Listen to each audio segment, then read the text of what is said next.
Donc j'ai fait ça un certain temps pour des musées et des galeries, des espaces d'exposition scientifiques. Et ensuite j'ai travaillé dans l'industrie minière en Australie, donc on retrouve la mine. Et là j'ai travaillé pendant plusieurs années avec des ingénieurs et des développeurs pour que tous les systèmes numériques qui pilotaient les mines et les sièges sociaux d'une grande structure de corporate de l'industrie minière, pour que toutes les bases numériques qui sont mobilisées dans l'activité minière soient standardisées.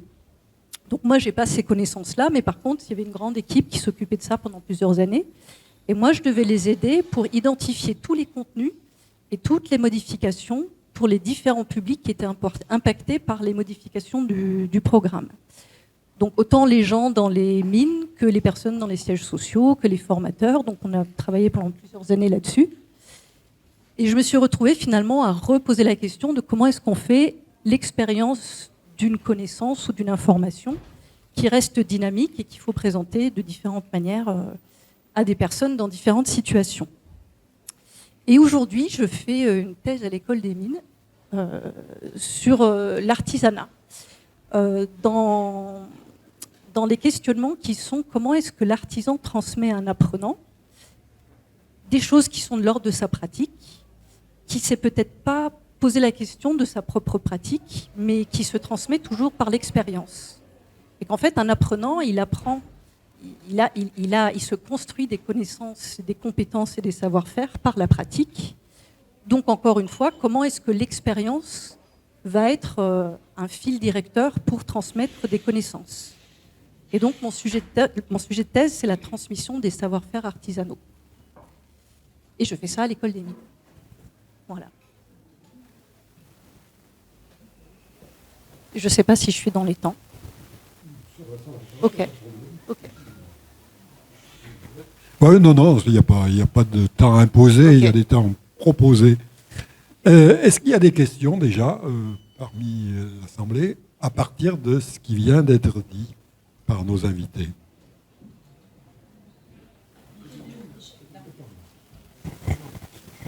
Moi, je suis très très curieuse de savoir ce que ça donne, ce que justement votre recherche, comment on transmet des savoirs artisanaux. Si vous pouviez, alors, oui. Par contre, peut-être illustrer. Alors, je vais peut-être pour illustrer, je vais vous parler de mes difficultés initiales. Je pense que ça va être très illustratif. Quand on m'avait invité donc à commencer à travailler, moi-même j'ai une pratique de gravure, mais plutôt artistique.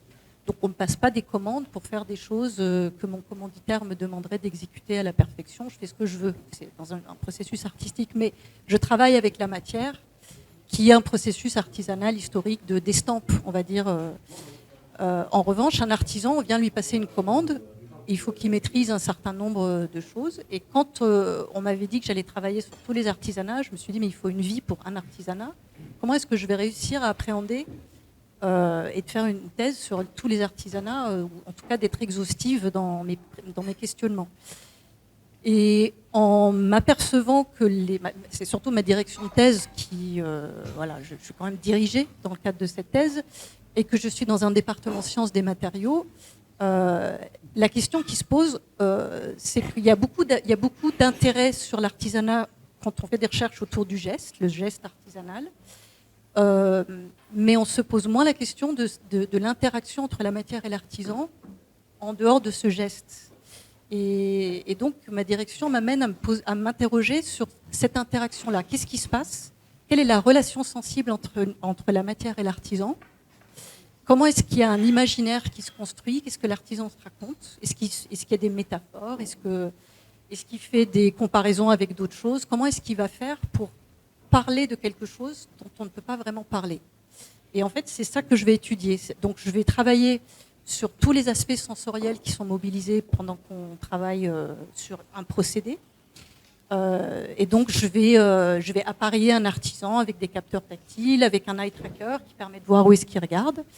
Et on s'aperçoit notamment qu'un expert, en fait, il est déjà en train de regarder 3 étapes après, alors que l'apprenant, il est coincé sur son étape du moment. Donc, on voit déjà que donc, le comportement corporel est très différent dans le processus de travail. Et j'étudie aussi tout ce qui peut se raconter dans une pratique. Donc je fais des interviews, beaucoup d'interviews. Et ensuite, je regarde la narration. Dans la narration, les mots qui sont employés, les manières dont le geste est décrit. Et ensuite, je leur demande aussi de s'exprimer, mais de me parler d'un geste qu'ils font, qu'ils choisissent, mais du point de vue du matériau. Comme s'ils me racontaient l'histoire du matériau. Et ça, généralement, c'est assez déconcertant. Et soit ils adorent, soit ils rejettent la question. C'est assez intéressant. Voilà.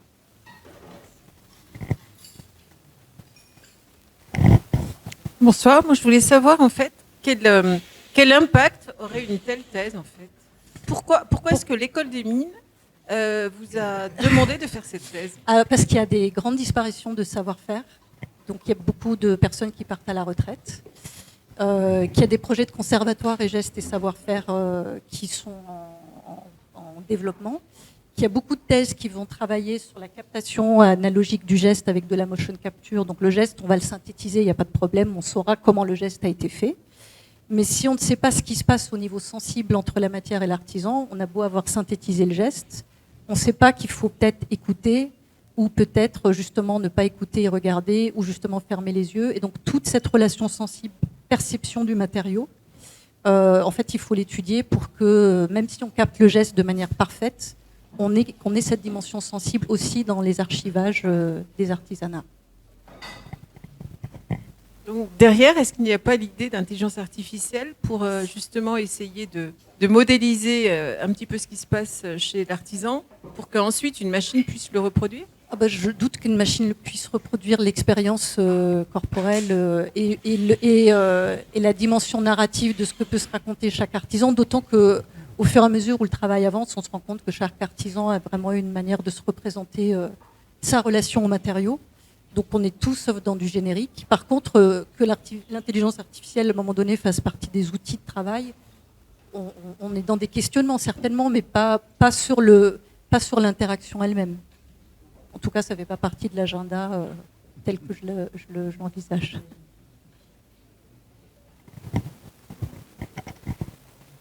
Alors, à l'enseignant-chercheur Vanier, vu que vous êtes plutôt habitué à enseigner des matières un peu théoriques, un peu fondamentales, et est-ce que vous pourriez imaginer une manière d'enseigner la vannerie par des bouquins? C'est-à-dire, en gros, c'est vrai que quand on fait des sciences comme la physique, etc., bon, on peut faire de la pédagogie avec des livres. Avec un système qui est apprenti-maître, est-ce qu'on peut imaginer de pouvoir effectivement transmettre un savoir-faire par un autre média que l'interaction entre des personnes? Alors, et clairement, chez moi, j'ai une grosse bibliothèque de vannerie. Donc, j'ai beaucoup de livres de vannerie. Et non, c'est impossible, en fait. Parce que c'est vraiment... Non, il faut... moi, je me forme chez des vanniers, en fait. Parce qu'il y a vraiment une position à voir qui n'est pas forcément décrite dans les livres. Et après, pour chaque point de travail, il y a une façon de positionner la main.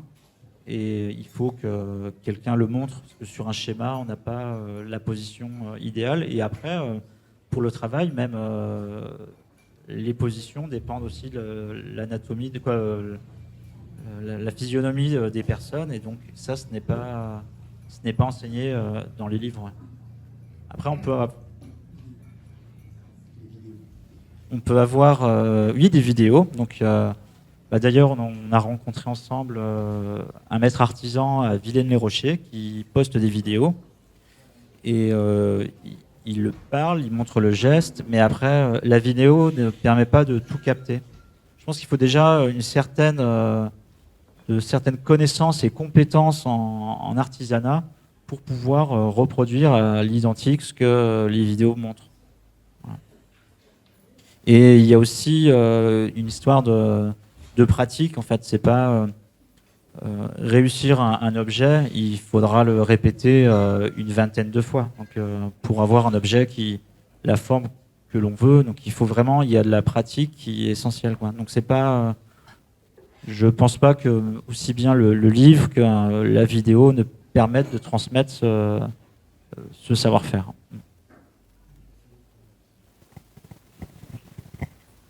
Mais finalement, est-ce que ça n'est pas vrai de beaucoup de métiers manuels, y compris des métiers qui ne sont pas liés à l'artisanat proprement parlé? Je pense par exemple à la maçonnerie, à l'ébénisterie, si tant est qu'on peut peut-être classer l'ébénisterie dans l'artisanat, enfin, je ne sais pas. Mais est-ce que ça n'est pas plus général que finalement l'artisanat? Ah si, je pense que c'est très général, hein. C'est comme, j'ai fait beaucoup de maths, c'est comme résoudre une équation. Eh bien, il faut la travailler longtemps et connaître les bonnes techniques pour résoudre l'équation. Donc il y a des analogies dans beaucoup de domaines. Moi, j'ai une question, tiens, comme ça, qui vient de me venir. Est-ce que, madame, vous avez étudié la transmission de la vannerie? Je suis allée voir des vanniers à Villaines-les-Rochers, accompagnée de Patrick, donc, qui était une personne qui m'a permis aussi de porter un regard particulier sur les pratiquants de vannerie que j'ai pu interviewer surtout. Comme il faisait beaucoup de paniers Hermès, j'ai pas pu prendre trop de photos, voilà, parce qu'il y avait quand même des questions de... Voilà. Mais alors, c'est intéressant parce que les vanniers, quand j'ai fait les interviews, n'étaient pas les personnes les plus loquaces. Je m'aperçois qu'il y a des typologies d'artisans. Les métallurgistes et les ferronniers d'art sont très loquaces, ils parlent beaucoup. Les vanniers, très peu. Alors, je pense que le vannier... Alors, je peux pas tirer de conclusion, là, c'est plutôt de la discussion. Mais ce que je perçois, c'est qu'il y a peu d'outils. Le vannier travaille avec un matériau au plus près de sa filière, puisque du coup, il est souvent aux agriculteurs. Et du coup, le rapport au matériau est très particulier par rapport à un ferronnier d'art ou à un verrier qui travaille sur des matériaux qui sont déjà extrêmement transformés quand ils les reçoivent dans l'atelier. Et donc, j'ai surtout mené des interviews dans un premier temps, mais j'ai aussi mené des observations, notamment dans sa pratique de vannerie, en l'appareillant avec un eye tracker et en regardant comment son regard se portait par rapport à un geste qu'il était en train d'effectuer. Et au rythme, à l'anticipation du regard par rapport au geste en cours. Et il y avait une dame qui était dans son atelier en train d'apprendre. Et ça m'a permis aussi, dans ce processus d'apprentissage, de beaucoup mieux comprendre certains enjeux que j'aurais pas pu comprendre simplement par l'observation d'une pratique. C'est-à-dire que la réalité de la transmission a fait apparaître beaucoup d'autres dimensions de la complexité de la relation avec le matériau qui n'auraient pas été perceptibles s'il n'y avait pas eu justement ces deux états de connaissance et de pratiques différentes. Je ne sais pas si je réponds à la question. C'est là. Je voulais vous poser une question, peut-être un peu hors sujet, mais peut-être pas tout à fait. Et venir à votre métier de base qui est le design. Voilà. Alors, c'est un peu paradoxal, hein, mais je suis un Béotien, pourtant dans une ville design. Est-ce que dans ce domaine-là, est-ce que vous pouvez nous donner une définition simple du design? Déjà, ça c'est ma première question. Parce que j'avoue que on pourrait poser la question à toutes les personnes qui sont ici, il y aurait des réponses vraiment différentes, hein. Donc, est-ce que vous pouvez donc nous donner une définition du design? Et ma deuxième question, on parle de design industriel, mais est-ce qu'on pourrait parler de design artisanal? Alors, je pense que le design naît dans l'artisanat, historiquement. Si on prend l'histoire de l'art, et je ne suis pas historienne de l'art, mais je vais tenter en tout cas de m'inscrire dans mes connaissances et mes observations du design. On a des écoles importantes du design comme le Bauhaus par exemple, mais qui portaient aussi des architectes, des artisans, avec pour projet d'amener un certain niveau de pratique artisanale accessible pour tous et qui ensuite rentrait dans l'industrie. Donc je ne pense pas qu'on est dans des exclusions d'acceptation de ce que c'est que l'artisanat, le design ou même de l'ingénierie. Après, on est dans des pratiques locales et des cultures différentes. Donc, pour vous répondre du point de vue français, je fais une thèse dans une école d'ingénieurs, un peu par choix aussi, et j'ai fait des études aux arts décoratifs de Genève, par choix aussi, parce que la pratique suisse du design n'est pas la même que la pratique en France. c'était l'école des arts décoratifs ou des arts appliqués ou des arts industriels. Donc on était dans une pratique du dessin au sens de dessiner et de se projeter avec des applications industrielles. Donc le design, je pense qu'il est difficile de dire qu'il existe en dehors de l'industrie. En revanche, un designer émanait d'une pratique artisanale, en tout cas dans ma connaissance de designer plutôt d'Europe centrale, Allemagne, Suisse. Ils savaient dessiner, ils savaient faire du moulage plâtre, ils savaient faire de la gravure, donc ils étaient praticiens. Aujourd'hui, les choses se complexifient évidemment parce que du coup, on a beaucoup numérisé nos pratiques, mais un bon designer, c'était quand même quelqu'un qui savait utiliser ses mains et qui réfléchissait à un projet, et de surcroît un projet industriel, économique, qui se distingue d'un projet purement artistique qui s'expose sans finalité de monétisation. Après, le design, je pense qu'il n'a pas... Ça, c'est aussi personnel dans comment moi j'envisage le design, mais je pense que un design robuste, c'est celui qui est à l'inception d'un projet, qui est complètement partie prenante de la réflexion d'un projet et qui, avec tous les parties prenantes, évolue jusqu'à sa réalisation. Et c'est pour ça qu'en Australie, j'ai été reçue pour faire du travail d'accompagnement dans le changement en tant que designer. Je pense que ça aurait été plus compliqué en Europe et de surcroît en France pour accepter ou même chercher un designer dans ces contextes-là. Parce que du coup, ils savaient que c'était nécessaire à l'articulation générale du projet. C'est pas central ni indispensable, mais nécessaire à ce que ça soit, à ce que le déploiement soit cohérent. Je ne sais pas si j'ai répondu.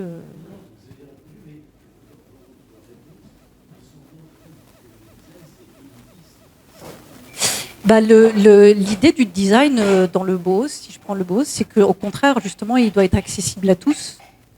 C'est que dans l'industrie, justement, la beauté et l'esthétique, elle s'incarne dans tous les objets manufacturés et qu'ils soient disponibles pour tous. Et que, donc, on n'est pas sur l'artisanat bourgeois, accessible que pour certains qui auront payé des artisans de renommée ou de manufacture de renommée, mais qu'au contraire, l'industrie permette cette accessibilité de la beauté dans des produits de masse, de grande échelle.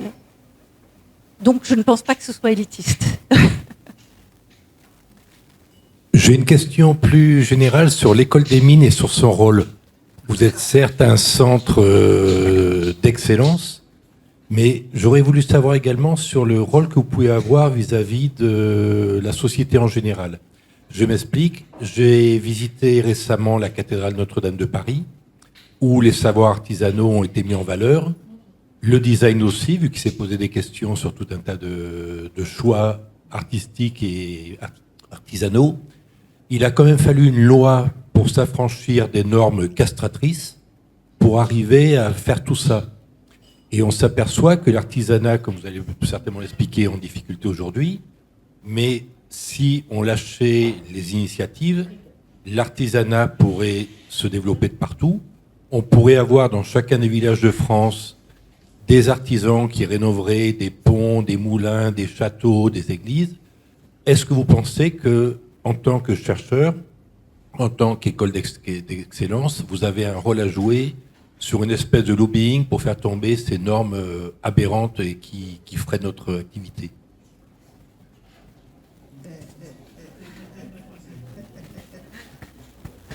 Vaste champ.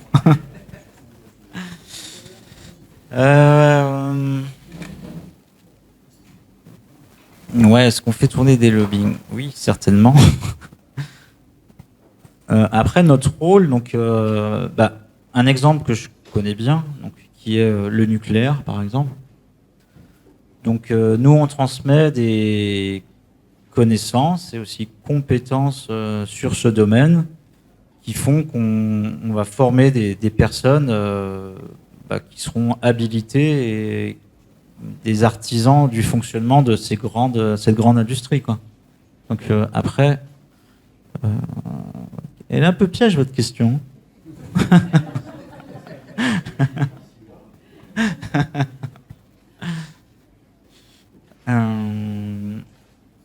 Oui, moi j'irais dans votre sens. J'irais dans le sens où j'aimerais bien avoir plein d'artisans et pouvoir développer mon artisanat comme il le faut. Et c'est vrai qu'il y a des lobbying de partout, mais ce n'est pas forcément que l'école des mines, quoi. C'est un truc qui est plus général que ça. Hein. Qui ? Il n'y a personne qui ? Oui. Oui. Oui, il y a certains secteurs, si l'école de mine ne forme pas certaines compétences, c'est des compétences qui disparaissent. Et c'est notre gros problème aussi dans l'industrie. Hein. Là, récemment, il y avait...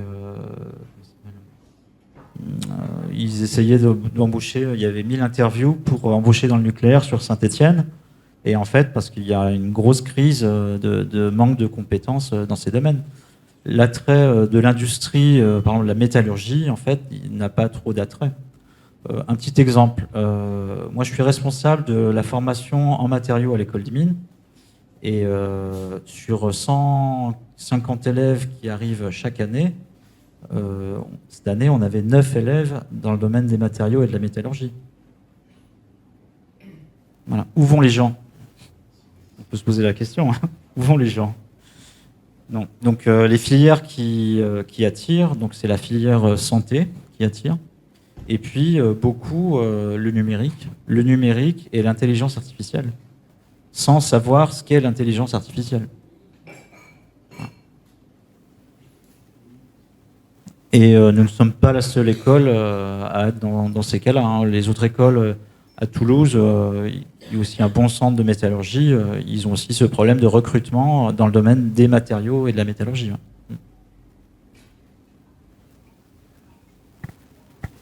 Oh, je vais compléter, mais pas en parlant de l'école des mines, mais plutôt de beaucoup d'apprenants en CAP notamment, que j'ai pu rencontrer en soufflage de verre, qui vont travailler dans des manufactures, donc qui sont ouvriers.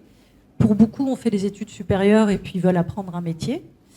Et quand ils sont en CAP, ils veulent avoir accès à des savoir-faire de personnes qui partent à la retraite. Et comme les personnes qui partent à la retraite ont le sentiment de ne pas avoir été très bien traitées pendant toute leur carrière, partent à la retraite sans vouloir transmettre leur savoir-faire. Donc les jeunes se rendent compte qu'il y a ce savoir-faire qui disparaît avec les personnes qui partent à la retraite et vont essayer de les rencontrer après leur retraite pour tenter de chercher des informations et trouver des pratiques. Donc ils vont essayer de s'organiser en structure indépendante entre eux pour échanger un maximum sur des techniques qui disparaissent. Donc ça aussi, ce sont des réalités que j'ai pu identifier dans la pratique des jeunes qui apprennent.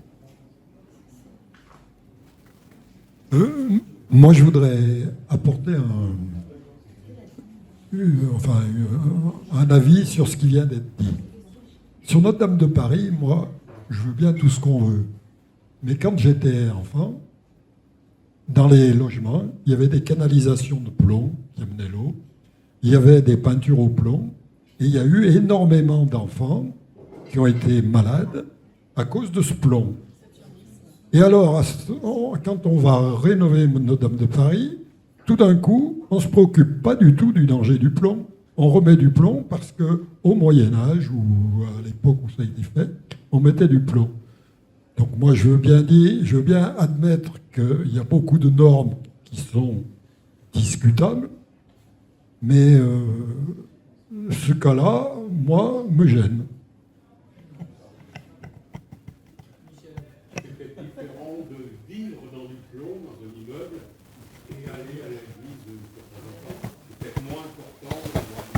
Oui, effectivement, on n'est pas obligé d'aller à l'église, mais il y a quand même eu des mesures qui ont été faites dans l'environnement de Notre-Dame de Paris et qui montrent qu'il y a du plomb dans des quantités qui ne sont pas admissibles.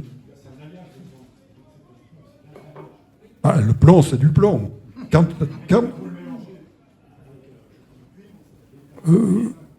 Non, le cuivre, on ne mélange pas du plomb et du cuivre pour faire de l'étain.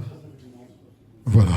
Non, le plomb, c'est vraiment du plomb. D'ailleurs, on se rappelle que les tuyaux de plomb, eh bien, ils fluaient dans le temps, et puis bon. Oui, Yannick. Bonsoir. Alors moi, je suis très intéressée parce qu'en plus, comme vous le voyez, je suis en train de faire un petit tricot. Et ça fait 15 jours, justement, que je savais le thème de la conférence ce soir. Et il y a des choses qui sont faites comme ça, vous savez, en tricotant. Moi, je suis intéressée, effectivement, le savoir-faire. Le savoir-faire, c'est vrai que, bon, pour faire du tricot, c'est pas compliqué. Hein. Maille à l'endroit, maille à l'envers. Hein. Vous piquez l'aiguille dans un sens, vous passez le fil dans un sens, vous tirez votre truc, vous faites votre boucle, tout va tout seul. Sauf que c'est pas aussi simple que ça, en fait. Parce que ce que je me suis rendu compte, et je vous le dis factuellement, hein, n'y voyez aucune fatuité de ma part, mais chaque maille est différente parce que à chaque fois le fil, la tension du fil est différente et c'est ce qui fait l'objet de la rigidité plus ou moins grande de la pièce que je tricote. Et je me dis finalement j'ai un cerveau, enfin nous avons un cerveau qui calcule, c'est un super calculateur parce que rien qu'au toucher et à la vue, eh ben, on rectifie. Alors, avec le temps, on rectifie plus facilement, on rectifie plus vite. On met des garde-fous pour éviter, mais il y a toujours une maille qui vous pose problème. Et je le vois même en cuisine. Vous savez, une béchamel, oui, une béchamel, on sent la cuillère. Et ça, comment vous allez pouvoir le montrer? Est-ce que je suis moi-même incapable de dire, quand je montre à une amie comment je fais tel ou tel plat, et qu'il y a ces textures qu'on sent à la cuillère, au fouet, ce que vous voulez, ou à l'odeur, comment vous pouvez quantifier? Moi-même, je ne suis pas capable de vous dire ça fait 300, ça fait 400, je n'ai pas l'échelle. Merci. Alors comment on fait? En fait, il faut être à côté de la personne et puis la faire sentir les choses. Et puis, par erreur, tu l'as bien vu l'autre jour, hein, il y avait une personne dans mon atelier et en fait, on faisait un panier rond. Et donc, ce que je fais au départ, donc je commence par réaliser un fond de panier, donc un premier fond de panier. Donc c'est juste pour sentir la matière et puis voir aussi que on va pas arriver à l'objet parfaitement depuis le début. Et ensuite, pour montrer comment on monte la suite, donc je redemande de refaire un fond, ce qui permet de voir en fait que le fait d'avoir un peu pratiqué, on améliore les choses. Donc le deuxième fond de panier, il va avoir une forme plus régulière et qui servira à aller plus loin, quoi. Non, c'est pour ça qu'il faut, je suis avec la personne, il faut expliquer, montrer le geste, remontrer, que la personne expérimente, et c'est très long.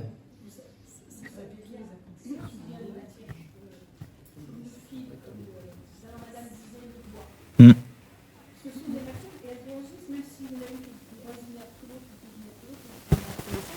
ça, vous ne pouvez pas le quantifier. Et non. Vous pouvez pas le quantifier. Non. Et vous ne pouvez pas l'expliquer. Non. Et nous-mêmes, on peut pas le dire parce que c'est inné. En fait, oui, c'est quelque chose qui est inné, qui se sent. Et en fait, il y a un débat. Non, qui est inné. En fait, non, pour moi, c'est une fois qu'on a suffisamment de pratique, d'expérience, de pratique, le cerveau, il corrige tout, en fait. On sent la matière, j'anticipe, ce que tu m'expliquais, hein, c'est que dans mon regard, en fait, dans mon travail, j'anticipe déjà 3 coups plus loin, quoi. Et mes mains, elles font. Et elles sentent la matière et ça avance. Mais le cerveau, oui, moi je vais te laisser rectifier, me contredire. Vas-y. Je suis d'accord avec toi, mais je ne suis pas d'accord avec le fait de dire qu'on ne puisse pas l'expliquer. Voilà. Je suis d'accord avec vous sur le point de départ, mais moi je pense qu'on peut étudier la relation sensible et la perception qu'on peut avoir avec un matériau et qu'on peut s'efforcer de comprendre, ou en tout cas d'explorer cette perception du matériau. On ne va certainement pas rien résoudre, mais c'est ce que fait la petite partie de la recherche à l'école des mines. L'école des mines travaille sur les matériaux à haute valeur ajoutée économique, industrielle, mais aussi sur la haute valeur ajoutée pour l'homme. Et donc cette appréhension du matériau, la manière dont l'homme perçoit le matériau, il peut s'étudier aussi, avec plein de manières différentes, mais on peut quantifier, on peut avoir des approches qui vont nous permettre d'adresser un certain nombre de paramètres, de variables, etc., Et que même si l'artisan, il n'en a pas conscience, peut-être qu'on peut essayer de comprendre ce que même lui fait sans l'avoir mis en conscience. Il m'est arrivé de pouvoir montrer des captations de regard d'un artisan quand il travaille et il dit « Ah ouais, je m'en étais jamais rendu compte ». Donc c'est ça qui est intéressant aussi dans la recherche, c'est de dire on ne cherche pas à résoudre, mais on peut aussi juste essayer de se poser la question de comment on peut voir la chose autrement et essayer de comprendre, sans chercher à résoudre et se dire qu'on l'expliquera tel que. En fait, il y a d'autres questions qui arrivent en posant des questions. C'est ce qu'on découvre. Et l'artisanat, pour ça, peut-être que je réponds à des questions qui ont été posées aussi avant.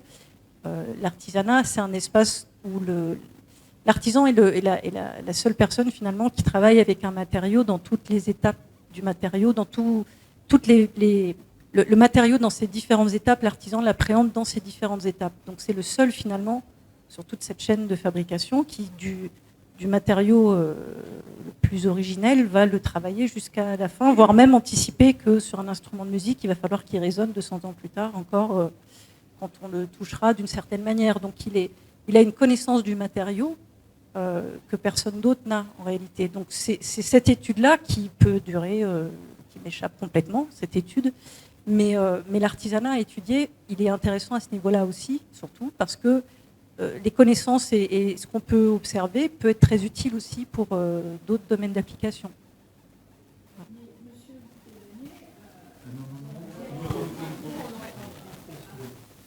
Juste pour compléter ce que vous disiez, madame, en fait, c'est vrai de toute forme d'apprentissage. Quand on fait des maths, pour en avoir fait aussi de haut niveau, c'est la même chose. C'est au fur et à mesure que, à force d'expérience, on s'améliore, etc. Et ça n'est pas propre à l'artisanat, en fait.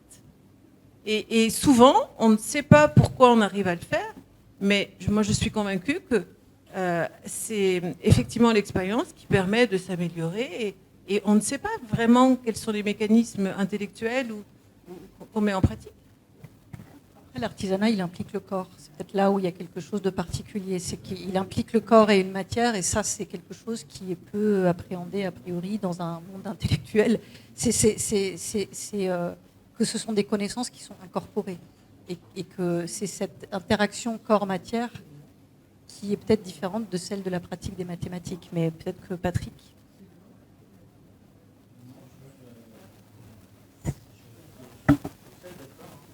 Il y a une question.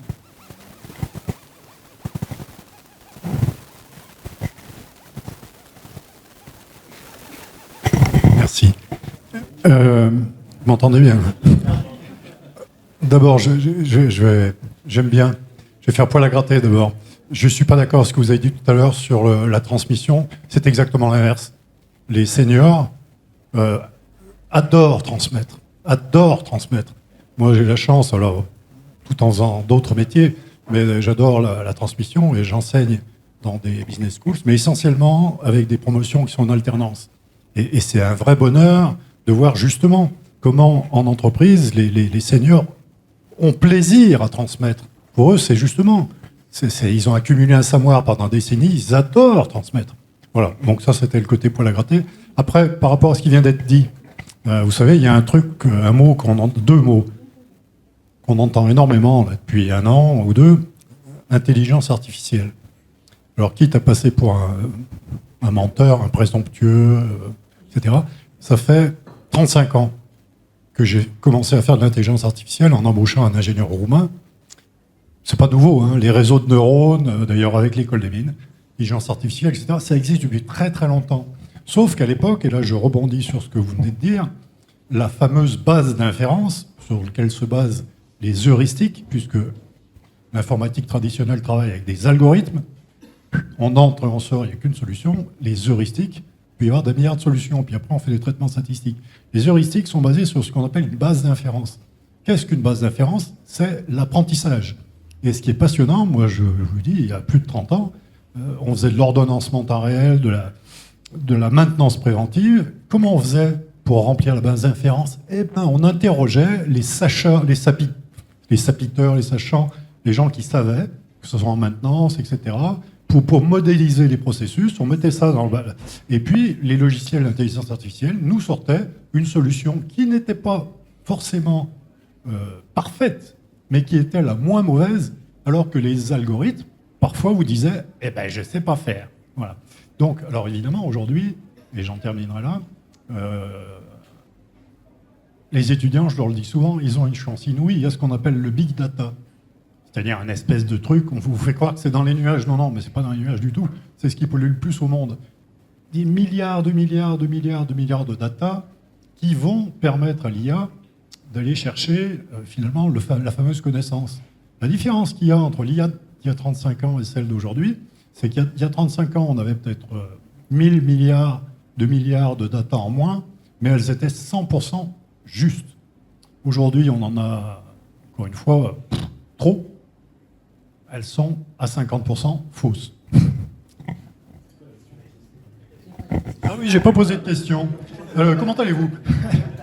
Non, mais honnêtement, compte tenu que je connais, j'ai même fait partie du conseil scientifique de l'école des mines jadis, pour rebondir sur ce qui venait d'être dit et auquel j'abondais, la question elle est justement, l'école des mines aujourd'hui, même si on est à la frontière mais pour le design et pour le reste, comment finalement intégrez-vous l'IA dans ces métiers? Parce que c'est quand même un bouleversement extraordinaire.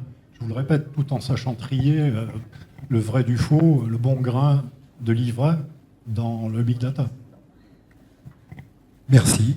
Et ben déjà, comment on intègre l'IA? Déjà, on explique ce qu'est l'IA, ce qui est déjà pas mal. Et en fait, souvent, les étudiants pensent que c'est facile, mais en fait, c'est des mathématiques, de la statistique.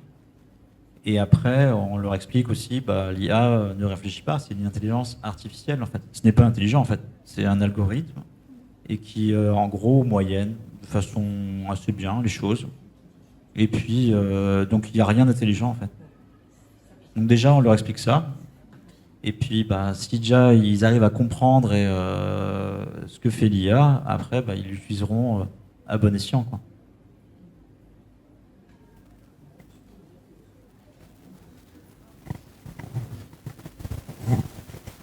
Bonsoir.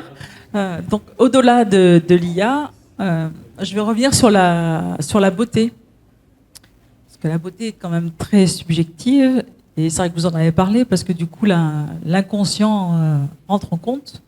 Parce que, de mon ressenti, un objet qui est vraiment créé en design, il rassemble vraiment une dimension de la beauté qui va traverser les âges, qui va traverser les civilisations. Et c'est vrai qu'il y a une partie de l'artisan qui, dans son inconscient, va créer quelque chose qui va traverser vraiment certaines civilisations et qui sont perceptibles. Comment pour vous à ce niveau-là? Comment est-ce que vous expliquez justement que l'inconscient rentre en compte à ce niveau? Est-ce que vous avez cette impression-là, vous, que l'inconscient rentre vraiment en compte dans la création? Alors, moi, je ne pourrais pas parler de l'inconscient parce que c'est un champ plutôt de la psychologie que je ne maîtrise pas. Je vais plutôt parler de ce qui n'est pas conscient que de l'inconscient. Les artisans que j'ai pu rencontrer sur la question d'un objet qui traverse les âges, c'est une vraie question puisque beaucoup travaillent sur du patrimonial en restauration. Donc un ferronnier d'art, quand il va refaire un travail sur du bâti ou un vitrailliste, ils savent très bien qu'ils vont travailler sur des objets qui les dépassent, sur des projets qui les dépassent. Donc je pense que le fait de s'inscrire dans une continuité historique les touche et qu'ils y sont sensibles. Après, la question du beau est une question compliquée. L'artisan, il n'est pas... Il y a des artisans qui font des choses sans se dire c'est beau ou c'est pas beau parce qu'ils ont une commande et il faut qu'ils fassent ce qu'on leur demande de faire. Et qu'ils ont... ou alors ils s'inscrivent sur des dimensions patrimoniales, donc ils s'inscrivent encore une fois sur des règles de travail. Après, le fait d'être auteur et designer, c'est peut-être pas non plus quelque chose qui les anime. Ça ne fait pas l'objet d'une question que moi j'adresse dans la thèse, en tout cas. Mais ce que j'observe, c'est que quand ils travaillent le matériau, il y a quelque chose qui les touche. C'est-à-dire qu'ils ne sont pas là par hasard. Parfois, il y a des orientations qui ont peut-être été plus pénibles, mais dans les jeunes, ou même les moins jeunes, parce qu'il y a beaucoup de reconversions professionnelles, le fait d'être touché par ce que le matériau peut produire dans ses variétés, et je pense même son comportement naturel, procure quelque chose. Et je me demande si c'est même au-delà du beau, je pense qu'il y a quelque chose de l'ordre du plaisir, de la pratique pure, qui dépasse peut-être même l'objet final, en fait. Donc peut-être pour répondre à votre question, peut-être alors ça c'est peut-être plus philosophique, mais peut-être que le beau est le fruit aussi de l'agréabilité de l'expérience de l'artisan qui se ressent dans l'objet, peut-être. Je sais pas, j'ai pas de réponse. Alors, je voudrais revenir rapidement sur la réflexion qui a été faite tout à l'heure à propos de la transmission par les seniors et du refus éventuellement des seniors de transmettre. Je serais assez d'accord avec monsieur pour dire que les seniors ont au contraire peut-être bien envie de transmettre, parce qu'il y a quelque chose qu'il ne faut pas oublier, c'est que l'artisanat a un rapport, une relation au temps, au passé, mais aussi à l'avenir. Le passé qui est toujours une perte, de toute façon, le temps est une perte. Donc le passé représente quelque chose que l'on veut faire durer, et l'avenir, c'est quelque chose, en transmettant, donc en prévoyant quelque chose de l'avenir, on maîtrise un petit peu l'avenir. Donc ça, c'était la première réflexion. Deuxième réflexion, c'est que on parle de transmission, etc., de l'artisanat par rapport à l'industrie, mais je crois qu'il faudrait peut-être se poser la question du pourquoi vouloir transmettre des savoir-faire artisanaux quand l'industrie peut faire pratiquement la même chose.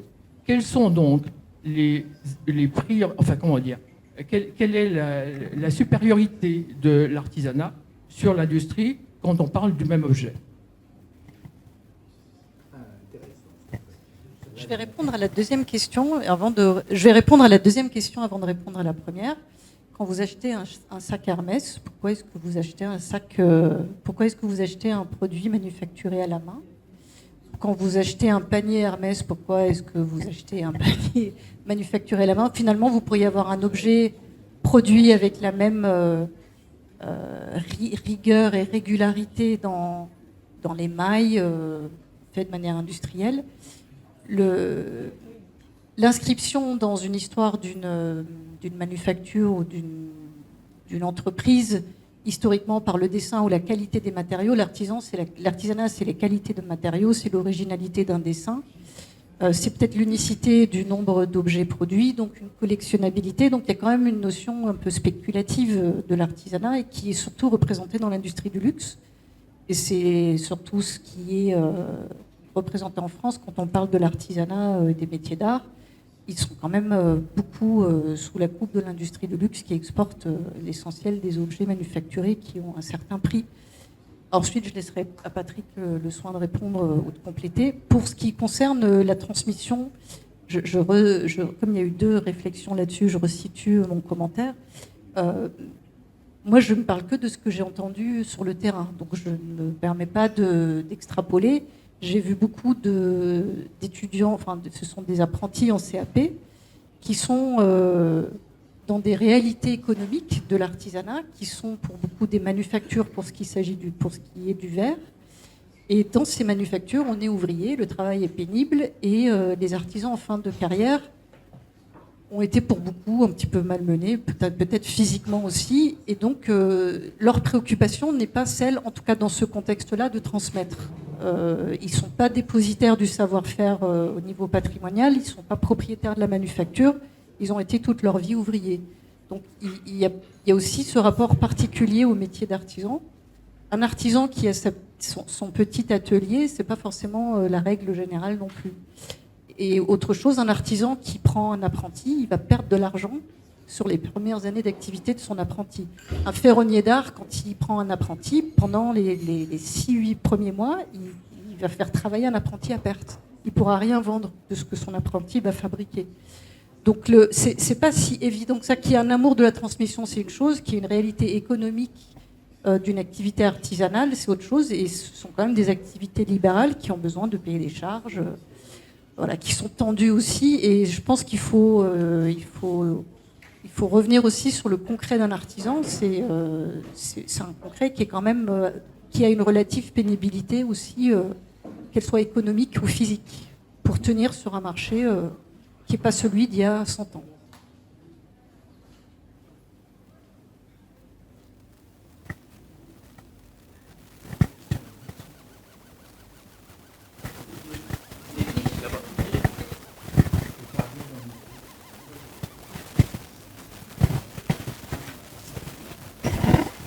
Je voulais rebondir là sur comment dirais-je, l'affirmation de tout à l'heure, pas de vous, hein, mais c'est Madame Pacoret, qui disait dans le fond, l'industrie peut se substituer à l'artisanat et pourquoi finalement continuer l'artisanat. En gros, hein, c'est ce que j'ai compris ici. Alors là, je m'inscris en faux parce que la reconstruction de Notre-Dame a démontré, en l'espace de 5 ans, la résurgence de métiers qu'on croyait disparus, complètement disparus, et c'est certainement pas l'industrie qui aurait pu effectivement reconstruire Notre-Dame avec tous ces métiers qui datent du Moyen-Âge, pour reconstruire en l'espace de 5 ans Notre-Dame. Alors, ma question est la suivante. Est-ce que dans le domaine... C'est bien d'avoir de l'autorité. Hein. Est-ce que dans le domaine de l'artisanat, il y a une spécificité, une singularité française, hein, et si oui, pourquoi? Est-ce que d'autres pays, dans les mêmes circonstances, auraient été capables des mêmes prouesses que la France là, pour reconstruire Notre-Dame? Voilà.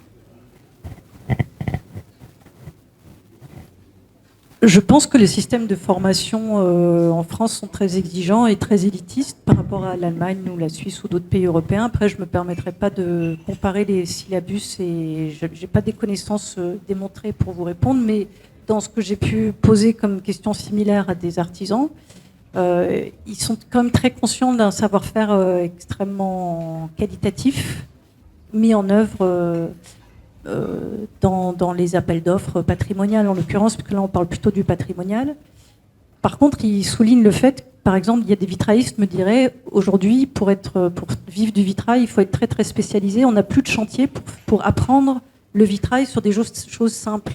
Donc, en fait, on a des artisans hyper spécialisés, capables d'intervenir sur des chantiers comme Notre-Dame, mais peut-être plus le savoir-faire intermédiaire sur des choses plus quotidiennes. Donc on va avoir des super savoir-faire voilà, très élitistes là pour le coup, et peut-être moins de savoir-faire intermédiaire, à contrario de l'Allemagne ou de la Suisse, où il y a beaucoup plus de savoir-faire, parce qu'il y a beaucoup d'apprentissage dans le milieu économique. La formation est beaucoup plus poreuse entre le milieu de l'économie et de l'entreprise et de l'apprentissage. Mais donc, les savoir-faire artisanaux vont être un peu plus corporate, plus entreprise, voilà, moins niche que le côté français.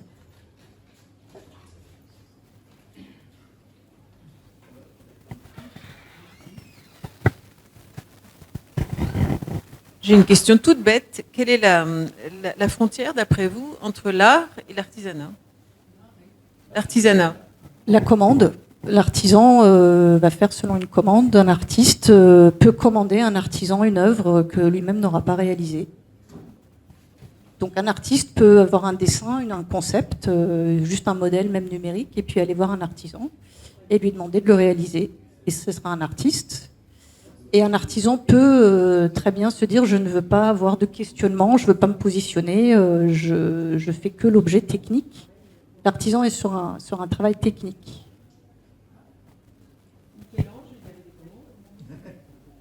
Michel-Ange avait des ateliers avec plein de gens qui bossaient avec lui, puis il faisait aussi de l'ingénierie et du dessin. Voilà. Donc ça, c'est encore un polymathe, c'est encore un autre sujet, je pense.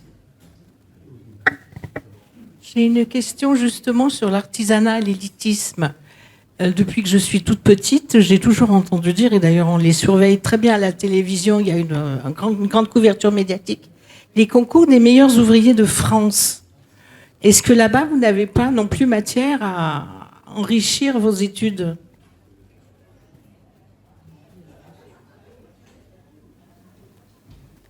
Alors, j'ai rencontré les meilleurs ouvriers de France ici, d'ailleurs, à Saint-Étienne ou ailleurs, mais je leur ai posé cette question de dire, est-ce que cette histoire du meilleur ouvrier de France ne fait pas d'un certain élitisme? Ils m'ont dit, mais il y en a beaucoup des meilleurs ouvriers de France. Donc, c'est pas un meilleur ouvrier de France. Voilà, je pense que c'est dans cette perspective qu'ils ont ramené. Voilà. Et aussi, pour être meilleur ouvrier de France, il faut postuler.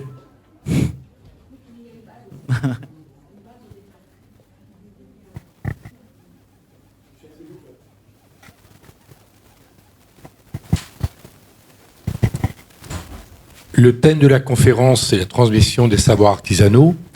En tant que chercheur, donc gens très diplômés, ne pensez-vous pas qu'il y a quand même une aberration dans le système social français où l'ouvrier, l'artisan, qui a fait simplement un CAP ou un BEP, a une toute petite rémunération par rapport à l'élite intellectuelle qui apporte certes des savoirs, mais pas forcément du concret. Qu'en pensez-vous ? Alors, je pense que vous avez totalement raison, parce qu'en fait, l'artisanat est en train de, mine de rien, disparaître. Moi, les personnes avec qui je me suis formé, en fait, la plupart ne vivent pas de leur métier entièrement. Ils sont obligés d'avoir un second métier, ou bien ils vivent pas de leur objet créé, quoi, en fait. Ce qui les rémunère, la plupart du temps, c'est la formation. Et d'ailleurs, il y a aussi une déviation là-dessus, parce qu'en fait, sur l'artisanat, on pense à loisir. Donc beaucoup de gens pensent que fabriquer des paniers est un loisir. Ça peut, ouais. Mais, et donc du coup, se posent plein de problèmes vis-à-vis de ça, quoi. Parce qu'en fait, ça décrédibilise le métier d'artisan.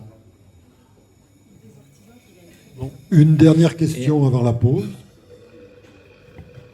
Je me permets, j'ai pas vraiment compris votre réponse sur la différence entre art et artisanat. Parce que pour moi, je sais pas, c'est le côté. En fait, ce que j'ai compris, c'est que l'artisan, dans votre définition, avait quasiment une réponse industrielle à la demande. Il a une réponse utilitaire. Un artisan le contacte pour faire un objet utilitaire. À la base, les artisanats étaient le fruit d'un besoin de transformer la matière pour faire un panier, une serrure, un meuble. Le travail d'un artisan a vocation à servir. Il veut être rémunéré pour son travail. Et l'objet s'inscrit ensuite dans le quotidien d'une personne qu'il a acheté ou auprès duquel il va prendre place. Un objet artistique n'a pas cette fonction a priori. A priori. Mais je suis designer, je me présente comme designer. Donc a priori, encore une fois, les objets se destinent à s'inscrire dans la vie quotidienne. J'ai encore du mal. J'ai encore du mal parce que on va dans les petits villages où il y a plein d'artisans, artistes en fait, où on voit que on va pouvoir avoir peut-être un siège qui va être artistique, qui va être particulier. Donc ça va peut-être être une œuvre d'art, mais je vais m'asseoir dessus et je vais acheter un panier ou je vais acheter un vêtement qui va être peut-être unique, mais je vais m'en servir. C'est-à-dire, voilà, c'est le côté gratuit de l'œuvre. Pour moi, une œuvre d'art n'est pas forcément inutile au niveau quotidien. Il y a une dimension peut-être à définir. Je pense que ça peut faire l'objet d'un débat en soi. Après, je vais regarder plutôt des filiations d'enseignement. Si on prend les arts décoratifs ou les arts visuels, il y a des écoles différentes. Si on fait les beaux-arts ou si on fait les arts déco, on peut peindre, on peut dessiner, mais on ne va pas s'inscrire professionnellement dans les mêmes processus de monétisation de son travail. Et je pense que l'artisan et l'artiste ne s'inscrivent pas dans les mêmes processus de monétisation de leur travail. Et d'ailleurs, n'ont pas d'inscription sur les mêmes caisses de cotisation. Voilà, donc ils ne vont pas être reconnus de la même manière, ils ne vont pas devoir démontrer leurs compétences de la même manière. Et je connais peu d'artistes ou d'artisans susceptibles de pouvoir être comparés sur les compétences et les connaissances qu'ils ont quand ils travaillent.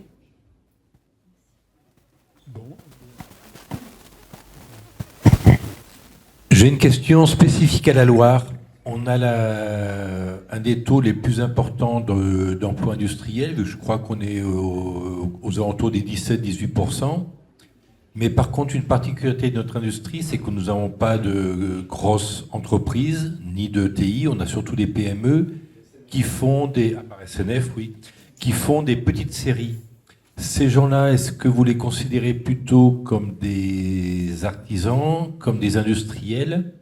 Et avec une question qui se pose, c'est que quand un grand donneur d'ordre décide de partir ailleurs, dépose bilan, toute la filière disparaît avec ces métiers.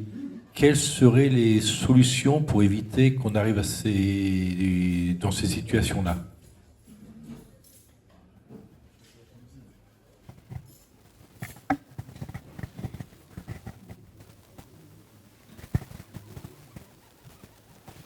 Alors, donc au début, oui, il y a des PME et au sein des PME, on peut considérer qu'il y a des artisans, en fait, il y a des savoir-faire artisanaux au sein de PME. Au Chambon, il y a une industrie, en fait. J'ai un ami, en fait, qui est forgeron dans une entreprise au Chambon. Donc, il existe encore des artisans dans les petites PME. Et comment éviter donc le départ de tous ces gens ou la fin de ces petites entreprises?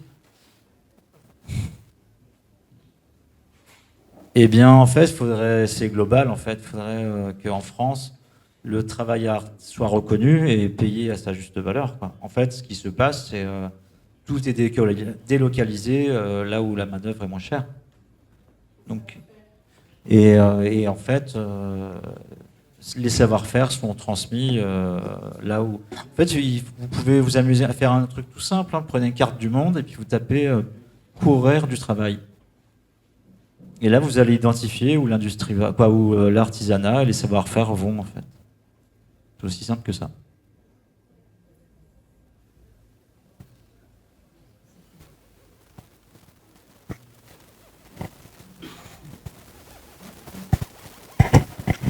Oui, je module un peu. Hein. Vous savez, les très très bons compagnons sont très bien payés, justement à cause de la rareté. Par exemple, un chaudronnier, c'est un exemple parmi d'autres, hein, un petit soude de inox, et en dessous de 2500 net, vous n'en trouvez pas. Hein. Impossible. Ce qui est bien plus qu'une infirmière ou un prof qui a bac plus 5. Donc, il faut modérer ça. La rareté fait le coup.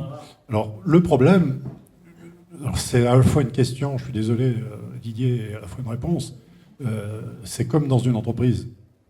Il faut avoir une vision. Et je ne peux pas faire de politique ici, mais par exemple, quand le président Hollande a dit j'arrête le nucléaire, il a tué des milliers de métiers artisanaux.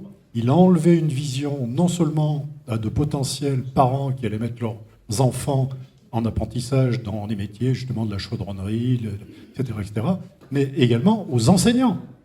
D'accord ? On a tué justement toute cette filière, et ce n'est malheureusement qu'un exemple. Donc je suis désolé, je n'ai pas vraiment de questions à poser, si ce n'est... c'était pour faire avancer le schmilblick. Merci.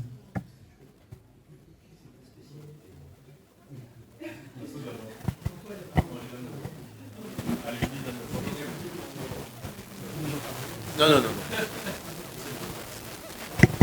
C'est une réflexion qui n'est pas une question, simplement. Enfin, des réflexions. Je crois que l'artisanat fait partie d'une identité culturelle dans chaque pays. Et je pense que c'est quelque chose qui est important, justement, pour cette identité. Par ailleurs, autre réflexion, mais ça n'a aucune cohérence de ce que je dis, des choses les unes avec les autres, c'est que il y a eu dans la résurgence de l'artisanat, la résurgence des savoir-faire artisanaux que l'on connaît depuis quelques décennies, me semble-t-il, une importance de l'idéologie. Et vous voyez de laquelle je veux parler, le mouvement hippie par exemple. Et enfin, troisième réflexion, c'est sur le compromis qui peut exister entre l'artisanat et l'industrie. Quand vous avez évoqué tout à l'heure Murano, c'est une entreprise qui est à la fois industrielle par la quantité de production et la rentabilité que l'on en cherche, mais qui est une entreprise aussi de savoir-faire artisanaux qui se transmettent de génération en génération. Voilà, simplement quelques réflexions. Toujours pas de questions. Hein. Alors moi, c'est une question. C'est par rapport à tout ce qu'on dit depuis tout à l'heure. Le thème, c'était quand même la transmission. Et je me suis dit, on n'a pas parlé du côté autodidacte. J'aimerais savoir ce que vous pensez du côté autodidacte et sur le fait de se dire qu'il il est possible qu'il y ait des gens, ils ont été les premiers. Et est-ce qu'on peut réapprendre des choses sans que personne nous les apprenne et sans livre, juste parce qu'il y a un besoin pour vous?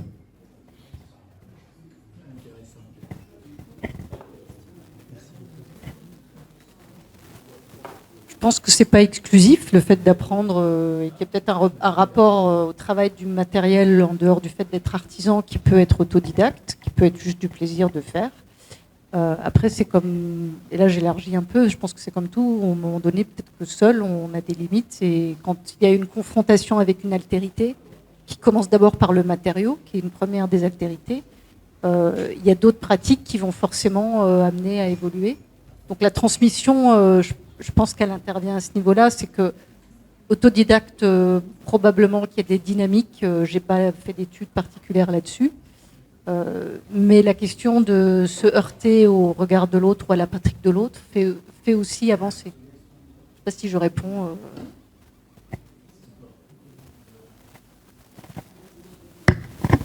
C'était plutôt pour se demander, moi je pensais aux pyramides dans ma tête, est-ce que quelqu'un va pouvoir se dire tout seul, ouais, moi je sais comment on peut faire une pyramide, c'est-à-dire sans qu'on lui explique, sans qu'il voit quoi que ce soit, juste parce qu'il y a pensé, en autodidacte. C'est le De manière innée alors. Ouais. C'est-à-dire qu'il... Pas forcément. C'est parce que son analyse de ce qu'il a vu dans son quotidien fait que ça c'est la meilleure des manières et il va réussir. Il y a bien un premier qui a pensé à faire comme ça, peut-être sans même débattre avec des gens. Bah, peut-être que ça pose autrement la question de dire est-ce qu'il n'y a qu'une manière de faire, ce qui est aussi une question dans les transmissions artisanales, qui sont d'ailleurs assez historiques, avec les compagnons ou d'autres structures extrêmement identifiées comme étant des références en transmission. Est-ce qu'il n'y a qu'une manière de travailler un matériau? Est-ce qu'il faut que ce soit toujours fait de cette manière? Est-ce qu'elle est forcément bonne a priori? Est-ce qu'elle permet des évolutions de pratique? Est-ce qu'elle s'adapte aux filières qui changent aussi en termes d'approvisionnement de matériaux? Et ça, ce sont des questions qu'on peut se poser dans la transmission. Est-ce qu'elle est figée ou est-ce qu'elle reste ouverte à ce qu'elle puisse aussi avoir des variations au sein même de cette transmission? Donc peut-être que l'autodidacte, cette question de l'autodidacte, elle interviendrait aussi pour secouer un petit peu peut-être une verticalité ou une fixité dans la transmission qui est peut-être pas la plus fertile pour appréhender la relation avec le matériau dans les évolutions qu'on rencontre aujourd'hui.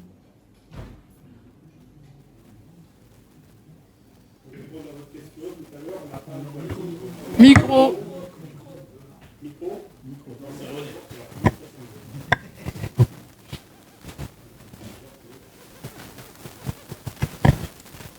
C'est bon là, ça va? Donc, quand l'homo devint Faber, eh ben, le Faber, il n'y avait pas de livre. Hein. Il n'y avait pas de livre pour taper des haches. Donc, à mon avis, l'homme est suffisamment intelligent pour avoir des idées, avoir des besoins, surtout. Et une fois qu'il a des besoins, ben, il se débrouille pour trouver la route. Hein. Actuellement, il y a des tas de gens dans les start-up qui créent des trucs qu'on ne savait même pas que ça existait. Moi, je vois ma fille, elle fait un métier, elle ne savait pas que ça existait il y a 5 ans. Tout évolue. Alors maintenant, ça évolue très vite, je suis bien d'accord. Mais à l'époque, la première OH, le premier feu, la première hutte, il n'y avait pas de livre. Enfin, je crois pas. Je réponds peut-être, je complète peut-être la réponse que j'ai apportée au regard de ce que vient de dire monsieur, mais c'est vrai que les artisans ont quand même une capacité de trouver des solutions au regard des problèmes qu'ils rencontrent. En tout cas, ça semble être une constante, c'est qu'il y a une intelligence face à la matière, qui est souvent une intelligence qui porte en eux-mêmes. Et peut-être que la question de l'autodidacte, elle est aussi à ce niveau-là. C'est qu'en fait, ils ont une capacité quand même à résoudre assez naturellement des problématiques qu'ils rencontrent dans la matière.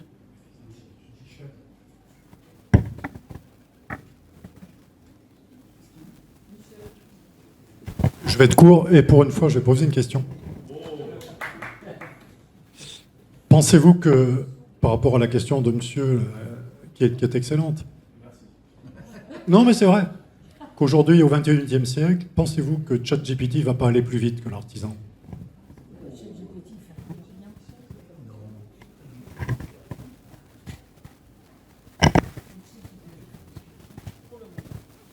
Certainement pas.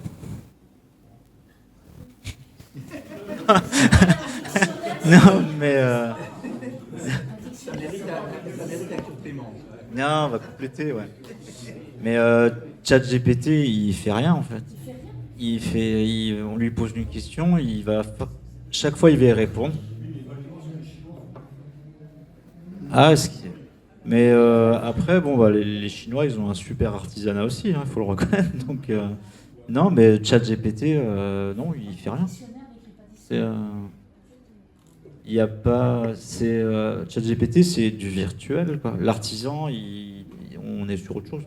Alors, peut-être pas de ChatGPT, mais on a déjà vu des tableaux dont on se demandait si c'était des tableaux de maître ou des tableaux faits par des robots. Hein. C'était l'esprit de ma question, c'est-à-dire que, pardon, j'ai peut-être mal formulé mon concours. Compte tenu aujourd'hui du big data, peut-être qu'on va et même mystique. Finalement, j'en suis un utilisateur, je les ai tous, permanent de l'IA. Des fois, ça fait frémir quand même, ce qu'on peut sortir à la vitesse grand V, y compris avec un détail incroyable. Et notamment, je m'y suis amusé, demander à faire un paysage comme Van Gogh, ça prend 4 secondes. J'ai posé la question aux artisans comment ils appréhendent l'IA, en particulier les jeunes qui sont quand même déjà dans des relations avec les outils numériques adoptés. Ils peuvent utiliser l'IA pour trouver des idées, mais ils vont tous me répondre ça ne me donne pas la solution sur comment le fabriquer.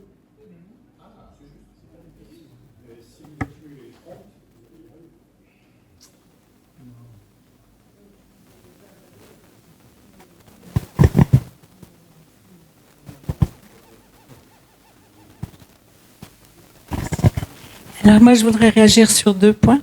D'abord, sur ce que vient de dire le monsieur. Écoutez, l'intelligence artificielle, elle n'a pas d'état d'âme.